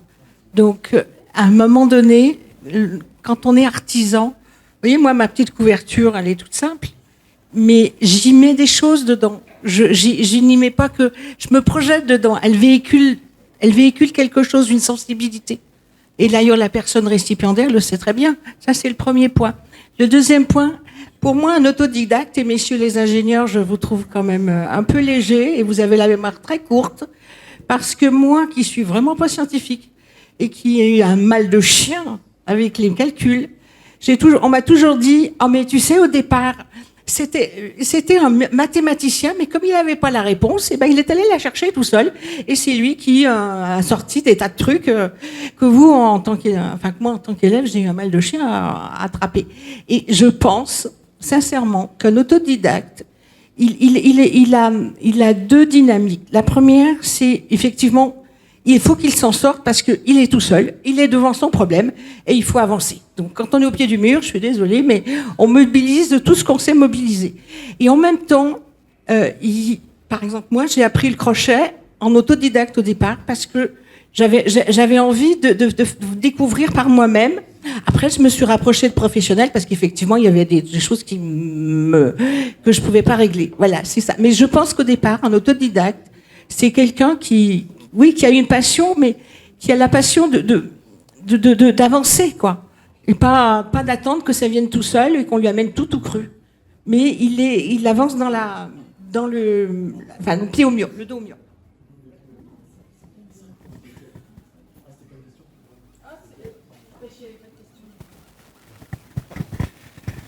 Oui, je pense à quelque chose. Vous êtes d'accord avec moi qu'un quelqu'un qui construit une maison, un maçon, un menuisier, c'est des artisans. Je pense que là-dessus, je fais l'unanimité. Bon, maintenant, une maison, elle se construit avec une imprimante 3D. Alors donc, il n'y a plus l'artisan qui fabrique les pierres et tout. Il y a l'ingénieur ou le doué en calcul qui fait la programmation de l'ordinateur, de l'imprimante, et puis il y a l'imprimante qui travaille. Alors, est-ce qu'il n'y a plus d'artisan là-dedans, il me semble, non? L'artisan a carrément disparu, la notion d'artisanat. Là, oui, ça a totalement disparu. Hein. C'est clair. Mais oui, non, mais on ne sait pas où on va, en fait. Parce que c'est vrai qu'on va vers un monde où l'artisan n'est plus nécessaire, presque. De votre vision, si on visionne l'intelligence artificielle, non, je vois pas où vous... Allez-y. Il y a peut-être un problème aussi, c'est qu'on a un peu plus de 20 ans d'intelligence artificielle, on a plus de 2000 ans d'intelligence naturelle. Et le combat, peut-être en discuter dans 1980 ans, on verra où on en est. Mais j'ai l'impression que l'intelligence naturelle de l'artisanat, c'est le contenant, et que la science, c'est le contenu. Et qu'il y a beaucoup de doutes dans la science, alors que là, vous avez trouvé certainement des certitudes et du fini dans la vannerie. Et j'aurais aimé, c'était passionnant, attention, mais j'aurais aimé qu'on parle peut-être de quel type d'osier vous utilisez, blanc, noir, vert, comment on fait un panier.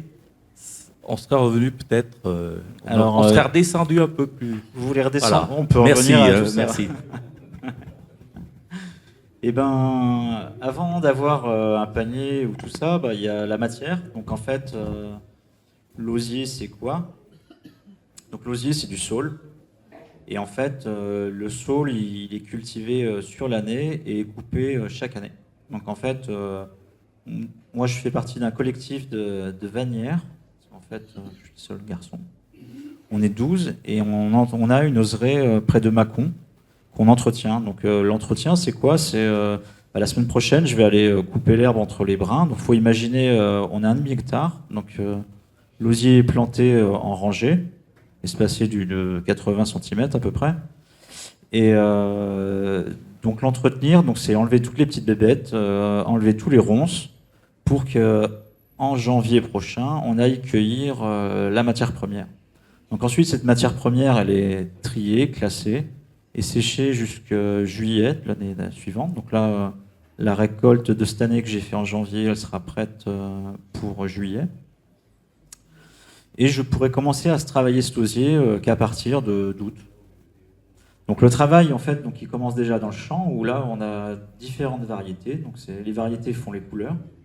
Donc on peut avoir du purpura qui va donner du vert, de l'alba qui va donner du jaune, du rouge belle qui va donner du brun, donc plusieurs couleurs. Ensuite, donc comment on va travailler cet osier? Cet osier, donc il est stocké, donc il faut un lieu de stockage. Ensuite, on va choisir, pour une pièce, en fait, on va évaluer à peu près la quantité de matière qu'il nous faut. Donc tout part... on peut faire, si c'est un panier tout simple, on aura numériquement, on saura quelle quantité de brins il faut, de telle longueur exactement. Et ces brins-là, en fait, on va les tremper. Donc la trempe, c'est si on est sur de l'osier brut, donc non écorcé, la trempe, elle est de 2 à 3 semaines environ.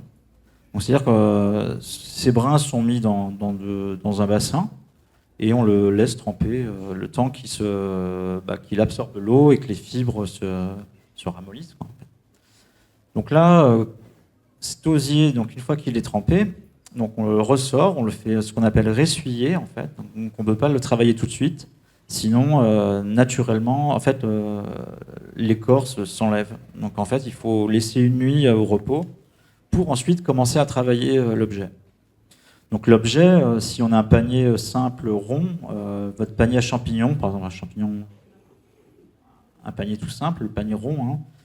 Donc le temps de travail, c'est environ 2 à 4 heures. Voilà.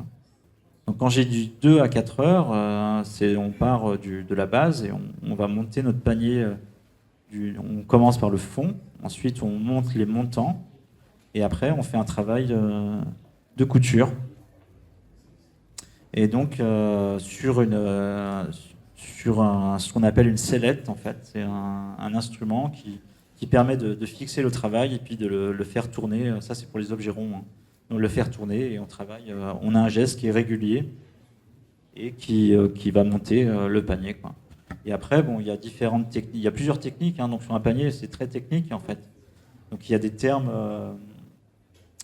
Le fond, il est travaillé en super. Ensuite, on va monter ce qu'on appelle la torche. Après, il y a des points de travail qui s'appellent le crocan. Donc c'est habiller, faire le tour. Ensuite, on va faire la bordure. Donc la bordure, on va la faire en 2 derrière, 1, 3 derrière. Il y a des termes très techniques. ou bien faire de la natte. Et ensuite, la finition, c'est il y a l'anse, on va faire l'anse. Et éventuellement, si on veut que le panier il soit de qualité, on va faire ce qu'on appelle un pied. Donc, en fait, le pied, donc, c'est le socle du panier. Et, le panier ne repose pas sur le sol. Donc, en fait, il permet ce pied est un élément changeable. Donc un panier, c'est quelque chose qui est durable, qui se répare et qui est durable.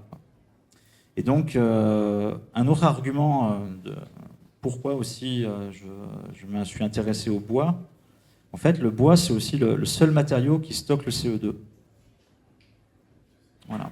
En fait, il n'y a pas de...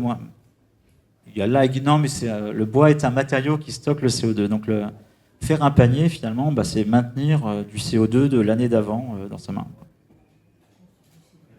Voilà.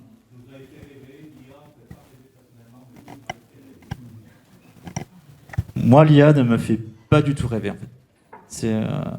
Pour moi, c'est une base de données, un peu de maths, et c'est tout. Voilà.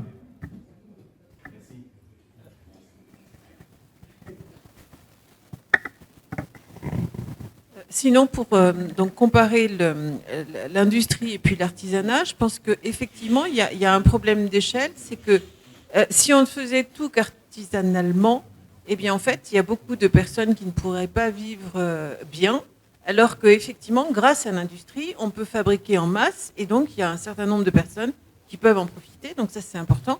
Mais effectivement, je pense qu'il ne faut pas systématiquement opposer l'un à l'autre. Chacun a ses avantages, mais en tout cas, grâce à l'industrie, honnêtement, on est nombreux sur Terre, alors trop peu, mais quand même, on est malgré tout nombreux à pouvoir vivre et bénéficier d'un certain confort au quotidien.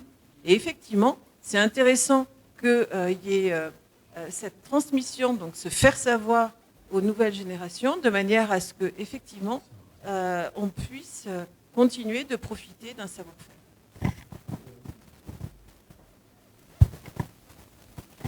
Toujours pas une question. C'est de l'humour. Moi, j'ai une question sur le thème encore. Pour vous, enseignants et aussi chercheurs, quelle est la meilleure manière de transmettre? Vous avez parlé de montrer, on a parlé des vidéos, on a parlé des livres. Pour vous, vraiment, ça serait quoi la meilleure manière de transmettre un savoir?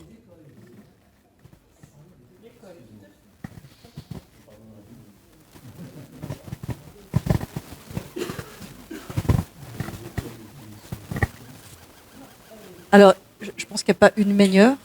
Par contre, ce que me rapportent beaucoup d'enseignants, c'est qu'à un moment donné, l'apprenant, il va avoir un déclic. Donc peut-être que dans la transmission, le fait d'arriver à trouver les conditions pour qu'un apprenant ait un déclic, c'est moi. C'est le déclic de la...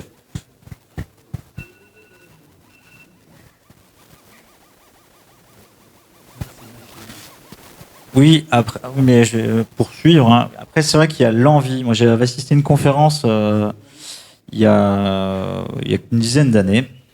Et en fait, c'était sur... j'enseigne la physique. Voilà. Et donc, la physique, dans l'amphi, je sais qu'il y en a peut-être... Je veux pas que les gens soient comme moi, en fait. Et on sait qu'il y a... Sur 150, il y a peut-être une personne qui va accrocher, quoi. Et qui voudra être ce que... Souvent, un professeur, il a envie que les autres soient comme lui. Mais en fait, ça sert à rien. En fait, il y a moins d'une personne qui veut être comme... Donc, en fait... faut que l'apprenant, comme tu dis, il veuille vouloir apprendre, quoi. Et en fait, c'est ça aussi qui est difficile dans l'enseignement, c'est captiver. Et captiver, on est tous différents et on n'a pas les mêmes envies, en fait. Et donc, après, ça, faut l'admettre. Et puis, moi, c'est comme ça que je vois à travers mes cours, quoi.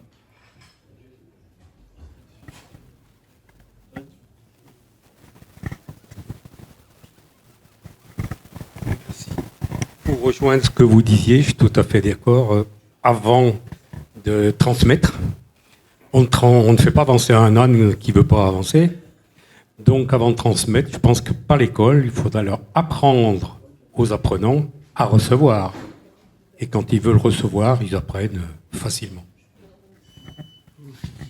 Et apprendre à l'enseignant d'apprendre aussi, de son apprenant. C'est le rôle du professeur, oui. La question de la réciprocité dans l'apprentissage, est-ce que j'ai pu observer des situations d'apprentissage un peu à l'ancienne et des situations de l'apprentissage un peu moins à l'ancienne? La question de l'enseignant qui a raison, elle n'est pas à remettre en question, il a plus d'expérience. Par contre, la posture de dire qu'il n'a plus rien à apprendre ou que dès lors que l'apprenant n'a pas encore atteint un certain niveau, il ne sait pas, sont peut-être des choses qui peuvent se discuter. C'est peut-être pas tant le fait de savoir et de transmettre que les modalités qui sont en œuvre entre l'apprenant et l'enseignant et qui font qu'aussi un artisanat est particulier parce qu'il y a une relation d'apprenti qui n'est peut-être pas qui sont peut-être pas les mêmes conditions d'apprentissage ou d'enseignement dans d'autres contextes. Il y a quand même une relation particulière d'un apprenant en apprentissage chez un artisan qui sont des conditions uniques et relationnellement assez particulières.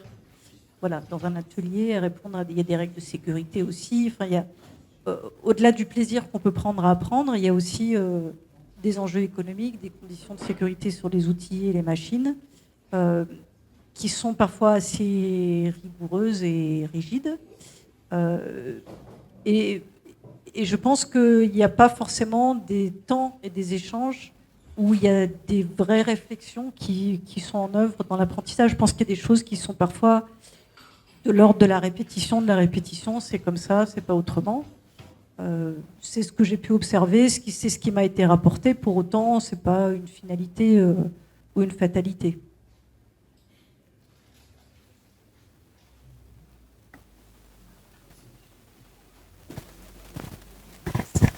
Pour rebondir sur ce qui vient d'être dit, moi je pense qu'on apprend aussi bien ce qu'on appelle l'alternance maintenant, c'est-à-dire on va chercher les conditions livresques et ensuite on les met en application ou vice-versa. On commence par la main dans ce que j'appelle les mains dans le cambouis et après on les modélise, je l'ai dit. Ça déjà je pense que c'est déjà bien parce qu'on voit les finalités et on voit bien pourquoi quelquefois on s'embatte et pourquoi il y a aussi des règles. Voilà. Après, on peut les transgresser, mais on sait pourquoi on les transgresse et on sait jusqu'où on peut aller. C'est ce que j'ai l'habitude de dire, c'est le sable mouvant, quoi. À un moment donné, on sait quelle est la résistance du sol au fur et à mesure qu'on commence à aller manger les lignes blanches. C'est le premier point. Deuxièmement, moi, je pense que, moi, tous mes professeurs, et je suis pas allée très loin, je suis allée jusqu'au baccalauréat, mais je dois dire que tous mes professeurs m'ont transmis quelque chose de plus que leur matière. Moi, c'est vrai que la substantifique moelle de la substantifique moelle, je vais tous vous faire rire, mais moi, c'est ça. Ils m'ont appris, ils m'ont dit, je te donne mon savoir, à toi de te l'approprier et de voler de tes propres ailes et d'en faire quelque chose qui soit pour toi, qui te fasse avancer professionnellement ou intellectuellement. Et ça, pour moi, c'est le meilleur cadeau. Merci.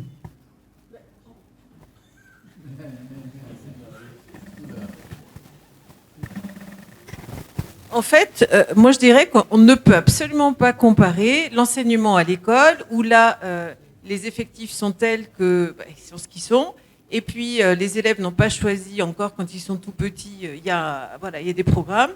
On ne peut pas comparer ça à ce qu'un maître de stage peut enseigner à quelqu'un qui a déjà choisi sa voie, les conditions d'apprentissage ne sont pas du tout les mêmes, donc on ne peut pas mettre ça sur le même plan. Hein.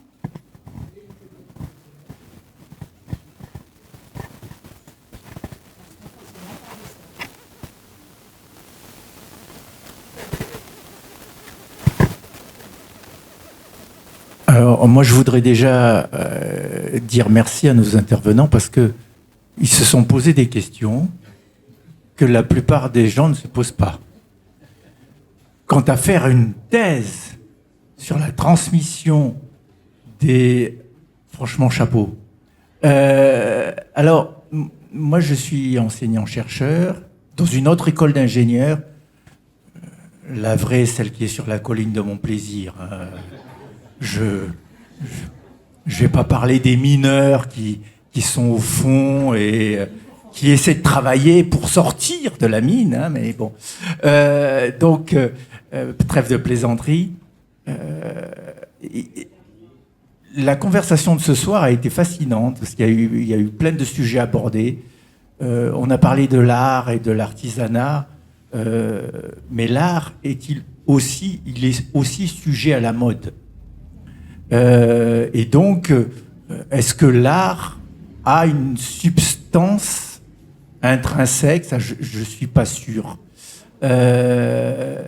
Pour l'artisanat, je suis hélas de la génération où à France Musique, ils allaient parfois, avec des preneurs de son, aller dans des endroits un peu spécifiques parce qu'ils allaient dire ça va disparaître. Ils allaient faire chanter des peuples premiers en Amazonie parce qu'ils avaient dit demain, ces gens-là vont disparaître. Et ils essayaient d'enregistrer la substance, la substantifique moelle de leur chant en se disant, quand ils vont disparaître, on n'aura plus de traces. Il faut qu'on garde une trace. Et là, je reconnais la conservatrice qui a envie de garder un peu les traces de la mémoire. Je me rappelle aussi que en travaux pratiques, au collège, on faisait les paniers et on faisait la targette. En technologie. Hein, la targette, le truc qu'on mettait sur les serrures, et on apprenait ça. Et alors, du coup, on a appris à faire des paniers en osier. On ne savait pas pourquoi on faisait des paniers en osier. On donnait ça à la fête des mères. Tiens, maman, je t'ai fait un panier en osier. On ne savait pas pourquoi. Et du coup, quelque part, un artisanat... Je suis un peu gêné par cet aspect un peu nostalgique en disant... je pense qu'à un moment donné, un artisanat, si plus personne ne prend l'objet, c'est pas un problème de délocalisation ou de quoi que ce soit. Si plus personne n'a envie d'un objet, fût-il un prodige technique artisanal, il va disparaître. Alors, est-ce que c'est le rôle des muséographes de les conserver?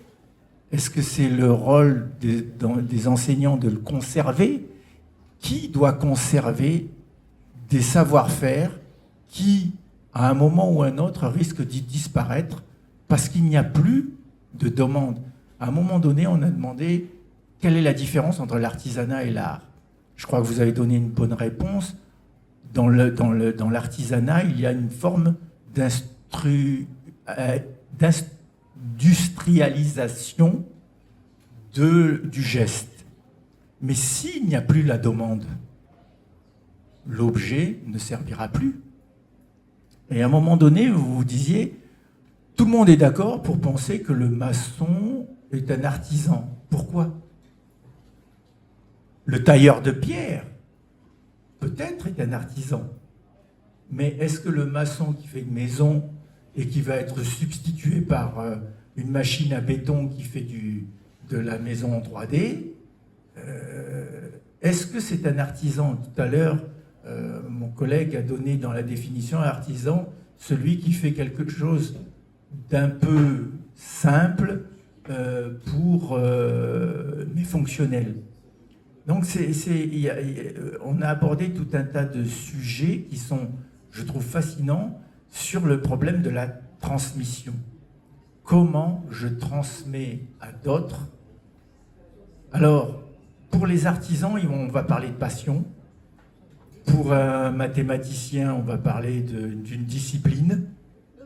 Comment, on peut être passionné par les mathématiques, je suis d'accord.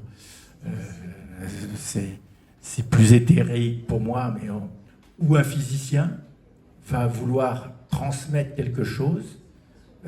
Un physicien, il pourra le faire plus facilement par des bouquins. Là, on revient sur l'autodidacte. Je ne crois pas en l'autodidacte pur. Non, il s'est toujours inspiré de l'existant. Il a créé quelque chose de plus, quelque chose de nouveau, mais je veux dire, c'est exactement comme si on imagine être capable de faire de la musique avant la musique. La musique existe, enfin la musique, des gens ont fait des sons, et puis quelqu'un a trouvé ça bien, et il l'a fait, et il l'a refait, mais est-ce qu'on peut imaginer que ex nihilo, on puisse créer quelque chose? Je ne suis pas... La question, je pense, elle peut être intéressante. Et enfin, je voudrais finir en posant une question sur la transmission des savoirs artisanaux. Ne peuvent-ils pas être translatés dans la transmission du geste sportif? Parce qu'à un moment donné, il y a parmi nous des sportifs qui sont d'un bon niveau. Comment fait-on pour transmettre le geste sportif dans des bouquins? Et on retrouve un peu le même type de problématique. Bon, je prends la parole pour terminer.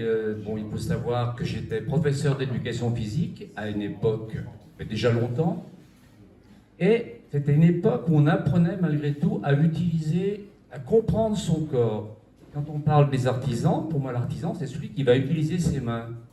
Les mains, on ne peut pas les utiliser comme ça. Il faut que le cerveau intervienne. On a des gestes à apprendre, à découvrir, et à reconnaître surtout.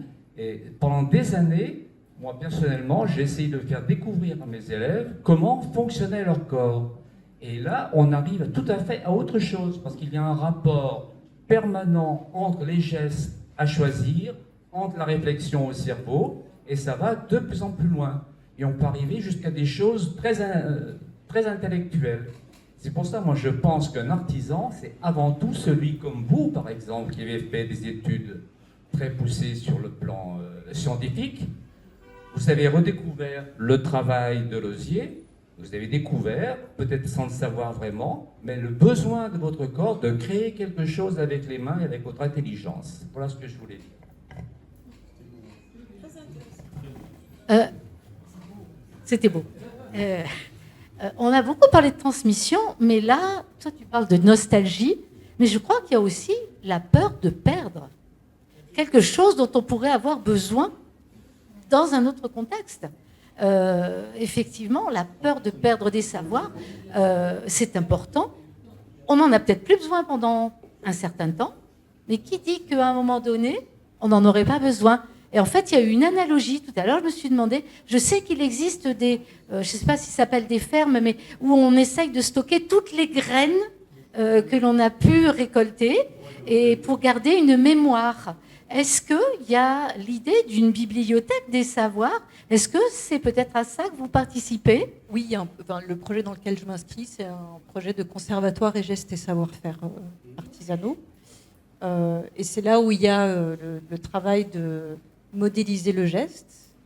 Et où, donc ça, c'est la majeure partie des efforts qui sont consacrés à ce conservatoire.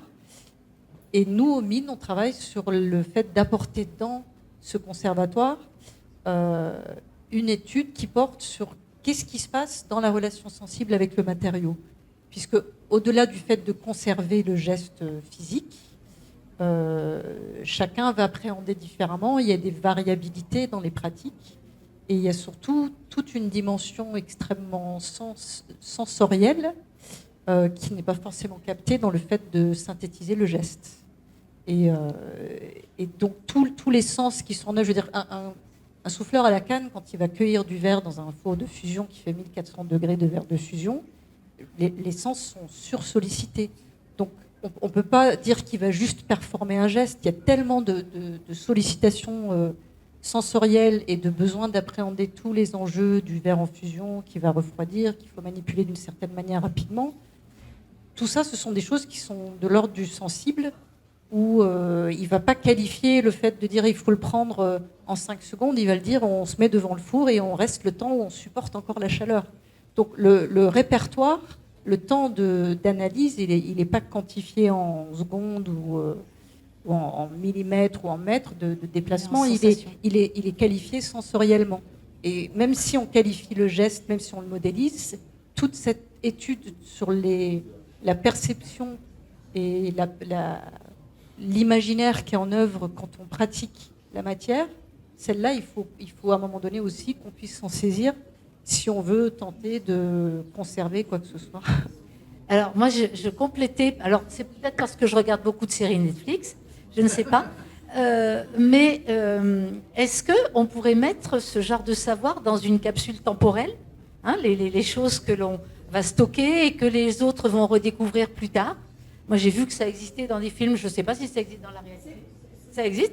Donc, est-ce que ça pourrait pas aussi? Et puisque, soyons un peu fous, on envoie des messages dans l'espace. Est-ce que ça pourrait aussi, est-ce que ça vous paraîtrait incongru, d'envoyer aussi ce genre de savoir? La manière dont on travaille la matière, la manière dont on fabrique quelque chose sur notre planète. Avant même d'aller dans l'espace, peut-être capsule. Mais même dans le fait on va transmettre, admettons, de génération en génération, de culture en culture. Donc la question de la conservation, elle intervient sur le fait de préserver quelque chose qui disparaît.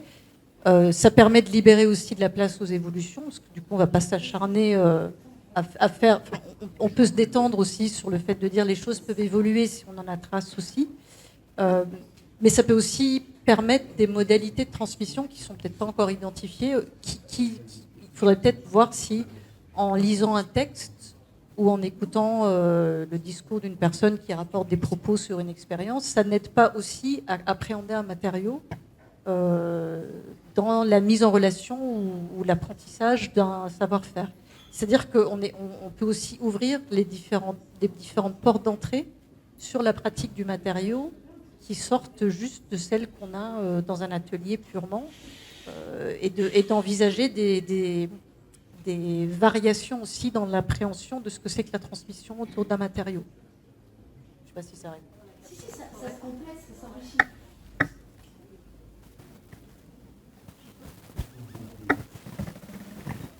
Pendant longtemps, en fait, le savoir a été transmis de génération en génération au sein des familles.